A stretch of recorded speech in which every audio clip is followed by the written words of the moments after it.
दोस्तों, लोगों ने सोचा था हर बार की तरह इस बार भी महाकुंभ का मेला आया है, इसमें कुछ खास नहीं। लेकिन यह महाकुंभ तो 144 साल बाद आया था और संतों से भरे इस मेले में कुछ चमत्कार न हो, यह हो ही नहीं सकता था। पर कुछ ऐसा हो भी जाएगा जिसे देखकर लोग कांप उठे, यह लोगों ने नहीं सोचा था। इस बार का महाकुंभ केवल एक धार्मिक मेला नहीं था, यह एक ऐसा रहस्य लेकर आया जिसे सुनकर लोगों के होश उड़ गए। आखिर उस साधु में ऐसा क्या था कि महिलाएं उसकी तरफ ही खींची चली जाती थीं? और आखिर महिलाएं गायब क्यों होने लगीं? एक एक कर आपको सब जानने को मिलेगा। पर अगर आप हमारे चैनल पर नए हैं तो चैनल को सब्सक्राइब कर ले और वीडियो को लाइक करके कमेंट बॉक्स में जय हिंद जरूर लिखिए। आइए जानते हैं पूरी कहानी क्या थी। घटनाएं उसी दिन से शुरू हुई जब एक रहस्यमयी अघोरी साधु ने घाट पर कदम रखा। उसकी उपस्थिति ने न केवल लोगों को आकर्षित किया बल्कि डराया भी। उसकी आंखों में गहरी लाल चमक थी और शरीर पर राख लिपटी हुई थी। उसके आने के बाद से घाट पर अजीब घटनाएं होने लगीं, महिलाएं गायब होने लगीं और चारों ओर एक ऐसा रहस्य गहराने लगा जिसे सुलझाना आसान नहीं था। प्रयागराज के संगम घाट पर चारों तरफ चहल पहल थी। साधु संत अपने अपने आश्रमों में बैठे हुए भजन कीर्तन कर रहे थे। जगह जगह धूप, अगरबत्ती और मंत्रोच्चार की आवाजें माहौल को पवित्र बना रही थीं। एक शाम जब सूरज धीरे धीरे गंगा के जल में डूब रहा था, तभी घाट पर हलचल मच गई। लोगों की नजरें एक ही दिशा में थीं। वहां एक अघोरी साधु धीरे धीरे घाट की ओर बढ़ रहा था। उसकी लंबी जटाएं उसकी कमर तक लटक रही थीं और गले में नरमुंडों की माला थी। उसकी आंखें इतनी भयानक थीं कि लोग उसकी ओर सीधे देखने की हिम्मत नहीं कर पा रहे थे। उसने घाट के कोने में बैठकर साधना शुरू कर दी। उसकी उपस्थिति से ऐसा लग रहा था मानो समय थम गया हो। गंगा की लहरें भी शांत हो गई थीं। वहां उपस्थित लोगों को ऐसा महसूस हो रहा था जैसे किसी अदृश्य शक्ति ने उन्हें जकड़ लिया हो। उस दिन तो इतने पर ही सब रुक गया। पर अगले ही दिन एक अजीब घटना घटी। गांव की एक महिला गीता, जो घाट पर पूजा करने आई थी, रात भर घर नहीं लौटी। गीता उस दिन बहुत प्रसन्न लग रही थी। उसने सुबह से ही महाकुंभ के घाट पर जाने की तैयारी शुरू कर दी थी। उसने अपनी सबसे सुंदर साड़ी पहनी और अपनी सहेलियों के साथ घाट की ओर निकल पड़ी। दिन भर गंगा में स्नान करने और पूजा अर्चना के बाद उसने अपनी सहेलियों से कहा, मैं थोड़ी देर अकेले घूमना चाहती हूं, तो लोग घर लौट जाओ। सहेलियों ने उसे समझाया कि अंधेरा होने से पहले लौट आना, लेकिन गीता ने उनकी बात को अनसुना कर दिया। शाम ढलने लगी और गीता घाट के किनारे बैठे उस अघोरी साधु की ओर आकर्षित हो गई। वह न चाहते हुए भी उसके पास खींचती चली गई। उसके पास पहुंचकर उसने देखा कि साधु अपनी गहरी लाल आंखों से उसे घूर रहा है। वह कुछ बोल नहीं पाया। उसकी आंखें मानो किसी सम्मोहन का जाल बिछा रही थीं। मुझे तुम्हारे अंदर एक विशेष ऊर्जा दिखती है, साधु ने गहरे स्वर में कहा। गीता चुपचाप खड़ी रही। उसके कदम जड़ हो गए। तभी साधु ने अपना त्रिशूल उठाया और उसके चारों ओर एक घेरा खींच दिया। अचानक गीता की चीख से घाट का सन्नाटा टूट गया। वहां मौजूद कुछ लोगों ने देखा, लेकिन डर के मारे वे उसकी मदद के लिए आगे नहीं बढ़ पाए। गीता की चीखें धीरे धीरे थम गई। उसके बाद वह अघोरी के साथ गंगा के पास बने अंधेरे जंगल की ओर चली गई। अगले दिन सुबह जब गीता घर नहीं लौटी तो उसके परिवार वालों ने उसे ढूंढ शुरू किया। उसकी मां घाट पर रोते हुए लोगों से पूछती रही, क्या किसी ने मेरी गीता को देखा है? वह कल शाम यहां आई थी। कुछ लोगों ने बताया कि उन्होंने गीता को साधु के पास जाते देखा था, लेकिन उसके बाद क्या हुआ यह कोई नहीं जानता। गीता का पति रमेश पुलिस थाने पहुंचा। वह घबराए हुए स्वर में बोला, मेरी पत्नी कल शाम से गायब है। कुछ लोगों ने उसे उस अघोरी के पास जाते हुए देखा था। पुलिस ने उसकी बात को गंभीरता से नहीं लिया। उन्होंने इसे सामान्य गुमशुदगी का मामला समझकर टाल दिया। लेकिन रमेश को यकीन था कि उसकी पत्नी के गायब होने के पीछे वही अघोरी साधु है। धीरे धीरे यह खबर पूरे मेले में फैल गई। लोगों में डर और अजीब सी बेचैनी फैलने लगी। अब हर कोई अपने परिवार के सदस्यों को लेकर सतर्क हो गया। महिलाएं उस घाट पर जाने से कतरा लगीं। अघोरी साधु, जो अब भी घाट के कोने में शांति से बैठा था, इन सब घटनाओं से बेखबर दिख रहा था। लेकिन उसकी शांति और रहस्यमयी मुस्कान ने लोगों को और अधिक भयभीत कर दिया। घाट पर अब हर कोई उसे संदेह भरी नजरों से देख रहा था। गीता के गायब होने की यह घटना महज एक शुरुआत थी, लेकिन यह आने वाले भयानक रहस्यों का संकेत थी जो धीरे धीरे पूरी तरह उजागर होने वाले थे। महाकुंभ में महिलाओं के गायब होने की खबर पुलिस प्रशासन तक पहुंची। मामले की गंभीरता को देखते हुए जिले के सबसे तेज तर्रार इंस्पेक्टर धीरज चौहान को वहां भेजा गया। धीरज एक ईमानदार और बहादुर अफसर था जो अंधविश्वास पर विश्वास नहीं करता। धीरज ने मेले में पहुंचकर घाट का मुआयना किया। उसने साधु के बारे में सुना और सीधा उसके पास गया। आप कौन हैं और यहां क्या कर रहे हैं? धीरज ने सख्ती से पूछा। साधु ने अपनी लाल आंखें खोलीं और धीरे से कहा, मैं वही हूं जो इस संसार को चलाता है। तुम मुझे समझ नहीं पाओगे, मुझसे दूर रहो। धीरज ने उसे धमकी दी, अगर तुम यहां से नहीं गए तो मैं तुम्हें गिरफ्तार कर लूंगा। साधु ने उसकी ओर देखा और मुस्कुराते हुए कहा, तुम मुझे नहीं हटा सकते, मेरी शक्तियों को चुनौती मत दो। धीरज की धमकी के बाद भी साधु टस से मस नहीं हुआ। उसने एक गहरी सांस ली और अपनी आंखें बंद कर लीं। कुछ पल बाद उसने अपना त्रिशूल उठाया और जोर से धरती पर मारा। उस प्रहार से गंगा के शांत पानी में अचानक उथल पुथल मच गई। ऐसा लगा मानो नदी ने अपनी गति को रोककर क्रोध में उफान मारा हो। आसमान में काले बादल छा गए और बिजली चमकने लगी। घाट पर उपस्थित लोग चीखने चिल्लाने लगे। किसी ने ऐसी घटना पहले कभी नहीं देखी थी। गंगा के पानी में एक भयानक भ्रम बनने लगा। लोग डर से घाट छोड़कर भागने लगे। साधु ने अपनी आंखें खोलीं और धीरज की ओर देखा। उसकी लाल आंखों में एक अजीब सी चमक थी, मानो वह इंसान नहीं कोई अलौकिक शक्ति हो।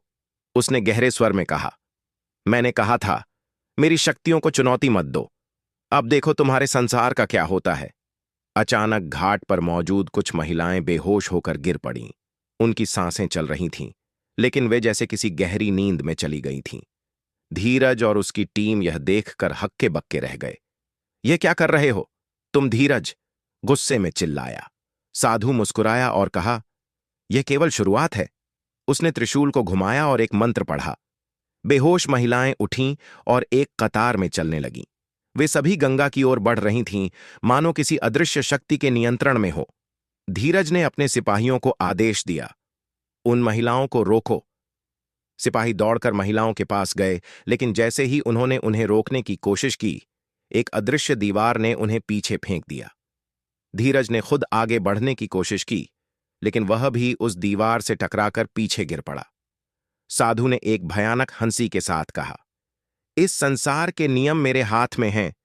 तुम केवल एक नश्वर हो, मुझे रोकने की हिम्मत मत करो। घाट पर उपस्थित लोगों ने यह सब देखा और डर के मारे भागने लगे। गंगा का पानी अब लाल रंग में बदलने लगा था।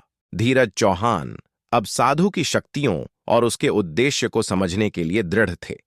उन्होंने गंगा तट के आसपास छानबीन शुरू की और घाट पर मौजूद बुजुर्गों और ज्ञानी साधुओं से उस रहस्यमयी अघोरी के बारे में पूछताछ की।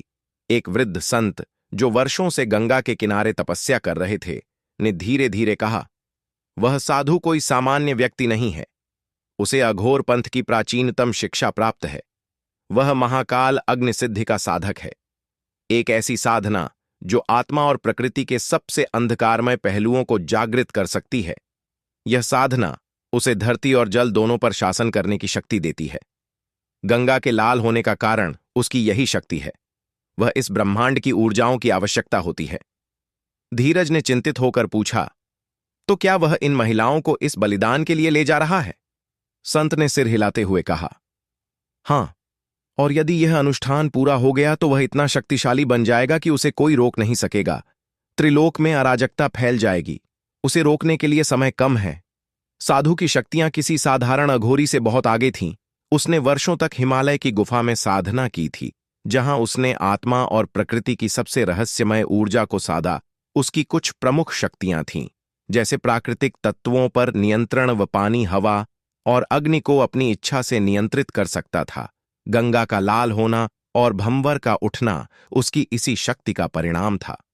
मनोवैज्ञानिक सम्मोहन, उसकी लाल आंखें किसी को भी सम्मोहित कर सकती थीं और वह लोगों के मन और शरीर को अपने वश में कर लेता था। त्रिशूल की दिव्य शक्ति, उसका त्रिशूल केवल एक हथियार नहीं था, बल्कि उसमें ब्रह्मांडीय ऊर्जा संग्रहित थी। वह इसे धरती पर मारकर ऊर्जा तरंगे उत्पन्न कर सकता था। भूत प्रेत और आत्माओं का नियंत्रण वह अधूरी आत्माओं को अपने अधीन कर उन्हें अपने कामों के लिए इस्तेमाल करता था। काल चक्र का आह्वान वह समय को नियंत्रित कर सकता था। उसका एक विशेष मंत्र समय को धीमा या तेज करने में सक्षम था। साधु का उद्देश्य केवल शक्ति प्राप्त करना नहीं था। वह एक प्राचीन पांडुलिपि की खोज में था जिसमें महाकाल यज्ञ का रहस्य लिखा था। यह यज्ञ उसे अमृता और अनंत शक्तियां प्रदान कर सकता था। इसके लिए उसे 7 पवित्र आत्मा की आवश्यकता थी, जिनमें गीता जैसी महिलाएं चुनी गई थीं। धीरज ने तय किया कि उसे साधु की शक्तियों का सामना करने के लिए उसकी कमजोरी का पता लगाना होगा। उसने संत से पूछा, क्या उसकी शक्तियों का कोई तोड़ है? संत ने कहा, हां, उसकी सबसे बड़ी ताकत उसकी सबसे बड़ी कमजोरी भी है। उसका त्रिशूल ही उसकी शक्ति का स्रोत है। यदि त्रिशूल को उससे अलग कर दिया जाए तो उसकी शक्तियां कमजोर हो जाएंगी। लेकिन ऐसा करना बहुत जोखिम भरा है, क्योंकि त्रिशूल के पास पहुंचना भी आसान नहीं है। जो कोई इसे छूने की कोशिश करता है वह जलकर राख हो जाता है। धीरज ने संत के साथ मिलकर योजना बनाई। वह जानता था कि अकेले लड़ना संभव नहीं है, इसलिए उसने घाट के अन्य साधुओं और तपस्वी से सहायता मांगी। संतों ने तय किया कि गंगा किनारे सामूहिक रूप से हवन और मंत्रोच्चार किया जाएगा, जिससे घाट पर सकारात्मक ऊर्जा फैले और अघोरी की शक्तियां कमजोर पड़े। साधु, जो घाट पर अपनी साधना में लीन था, अपने चारों ओर होने वाली हलचल को भांप गया। उसने अपनी आंखें खोलीं और दूर खड़े धीरज को देखा। उसकी मुस्कुराहट और गहरी हो गई। तो तुमने मुझे चुनौती देने का साहस किया है, उसने गहरे स्वर में कहा। उसने अपनी आंखें बंद कीं और कुछ मंत्र पढ़ने लगा। अचानक घाट पर भयंकर आंधी चलने लगी। गंगा का पानी और अधिक लाल हो गया। साधु ने अपने त्रिशूल को उठाया और हवा में घुमाया। एक तेज रोशनी का गोला बन गया जो सीधा घाट पर मौजूद हवन स्थल की ओर बढ़ा। घाट पर संतों और तपस्वियों ने धीरज के नेतृत्व में हवन शुरू कर दिया। चारों ओर मंत्रोच्चार की गूंज फैल गई, जिससे घाट का वातावरण सकारात्मक ऊर्जा से भरने लगा। साधु को यह एहसास हो गया कि उसका साम्राज्य खतरे में है। उसने अपनी आंखें बंद कीं और गहरे स्वर में एक मंत्र पढ़ा। त्रिशूल से उठी। ऊर्जा ने हवन स्थल को निशाना बनाया था, लेकिन संतों के मंत्रों की शक्ति ने उस ऊर्जा को रोक दिया। साधु के चेहरे पर गुस्से की लकीरें उभर आईं। उसने अपने हाथ से राख उठाई और उसे गंगा की ओर फेंक दिया। उसे राख के गिरते ही गंगा के पानी से प्रेतों का एक झुंड निकल आया। यह प्रेत हवा में तैरते हुए हवन स्थल की ओर बढ़ने लगे। धीरज और उसकी टीम ने हिम्मत नहीं हारी। उन्होंने तय किया कि साधु के त्रिशूल को उसकी पहुंच से दूर करना ही एकमात्र रास्ता है। धीरज ने अपने सिपाहियों को आदेश दिया, तुम लोग हवन स्थल की सुरक्षा करो, मैं साधु की ओर जाता हूं। धीरज ने अपनी बंदूक उठाई और साधु की ओर बढ़ा। साधु ने अपनी लाल आंखें खोलकर उसकी ओर देखा और मुस्कुराते हुए कहा, तुम यह युद्ध नहीं जीत सकते। मेरी शक्तियां तुम्हारी कल्पना से परे हैं। वीरेंद्र ने दृढ़ता से कहा, मैं यहां तुम्हारी शक्तियों को चुनौती देने नहीं, तुम्हारे अत्याचार को खत्म करने आया हूं। साधु ने अपना त्रिशूल हवा में घुमाया, जिससे फिर से एक उग्र अग्निगोला वीरेंद्र की ओर बढ़ा। वीरेंद्र ने अपने त्वरित बुद्धि से किनारे छलांग लगाई और उस हमले से बच गया। उसने साधु के चारों ओर बने राख के घेरे को देखा। वह समझ गया कि यह घेरा उसकी ऊर्जा को बनाए रखने का स्रोत है। धीरज ने अपनी चालाकी से एक पत्थर उठाया और घेरे को तोड़ने की कोशिश की। जैसे ही वह पत्थर घेरा पार करता, एक अदृश्य दीवार ने उसे वापस उछाल दिया। साधु ने हंसते हुए कहा, तुम यह साधारण तरीकों से नहीं कर सकते। मेरा घेरा केवल दिव्या शक्ति से टूटेगा। उसी समय संतों ने वीरेंद्र को आवाज लगाई, घेरा डरने का एकमात्र तरीका उसके त्रिशूल को छूना है, लेकिन वह त्रिशूल केवल पवित्र जल से ही कमजोर होगा। गंगा के प्राचीन मंदिर से लाया गया जल ही इसे शक्ति से वंचित कर सकता है। धीरज ने संत के एक शिष्य को कहा, तुम मंदिर जाओ और वह जल लाओ, तब तक मैं साधु का ध्यान भटका हूं।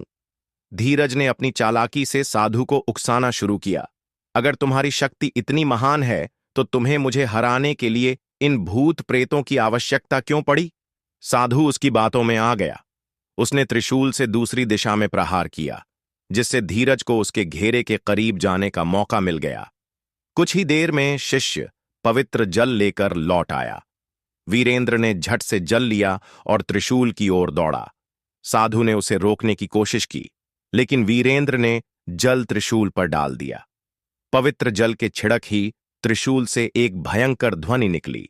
साधु दर्द से चीखने लगा। उसकी शक्तियां धीरे धीरे कमजोर होने लगीं। गंगा का लाल पानी फिर से साफ हो गया और भूत प्रेत गायब हो गए। साधु ने आखिरी बार धीरज की ओर देखा और कहा, तुमने मेरी साधना को रोक दिया, लेकिन यह कहानी यहीं खत्म नहीं होगी। मेरी शक्तियां सदा के लिए समाप्त नहीं हो सकती। त्रिशूल के टूटते ही साधु का शरीर राख में बदल गया। घाट पर उपस्थित लोगों ने राहत की सांस ली। गीता और अन्य गायब हुई महिलाएं धीरे धीरे होश में आने लगीं। महाकुंभ में सब कुछ सामान्य हो गया। गंगा के घाट पर फिर से भजन कीर्तन शुरू हो गए।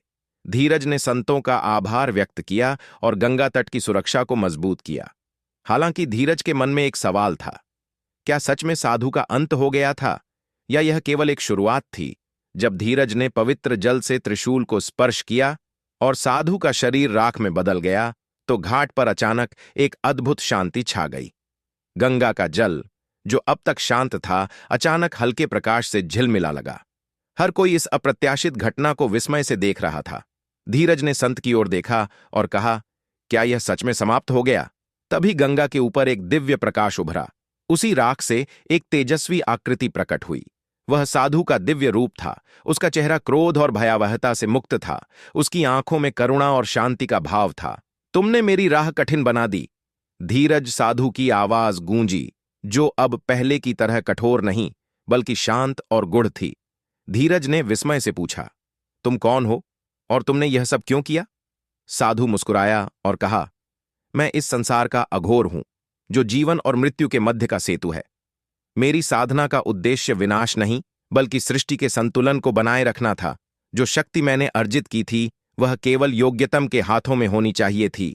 यह त्रिशूल, जो ब्रह्मांडीय ऊर्जा का केंद्र है, अराजकता और शांति दोनों का कारक बन सकता है। मैंने इसे गलत हाथों में जाने से रोकने के लिए यह कठोर मार्ग चुना। साधु ने आगे कहा, मनुष्य अक्सर उस चीज को नहीं समझता जो उसे दिखाई नहीं देती। मेरी शक्ति को तुमने चुनौती दी, लेकिन यह तुम्हारा साहस और दृढ़ता थी जिसने तुम्हें इस परीक्षा में उत्तीर्ण किया।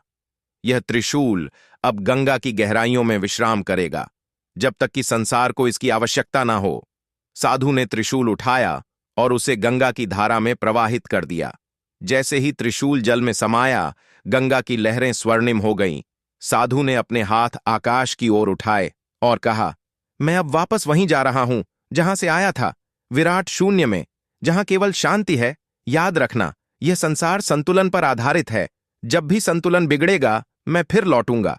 साधु की आकृति धीरे धीरे प्रकाश में विलीन होती गई। घाट पर मौजूद लोग उसकी दिव्यता को देखकर निशब्द थे। धीरज भी उसकी बातों से प्रभावित हुआ। उसने महसूस किया कि सत्य और न्याय के मार्ग पर चलने के लिए केवल शक्ति नहीं, बल्कि विनम्रता और विवेक भी आवश्यक है। गंगा की लहरें शांत हो चुकी थीं और आकाश में सूरज की पहली किरण ने नया सवेरा किया। घाट पर मौजूद हर व्यक्ति के मन में उस दिव्य आत्मा के प्रति श्रद्धा का भाव जाग उठा। दोस्तों, आज की कहानी यहीं समाप्त होती है। धन्यवाद।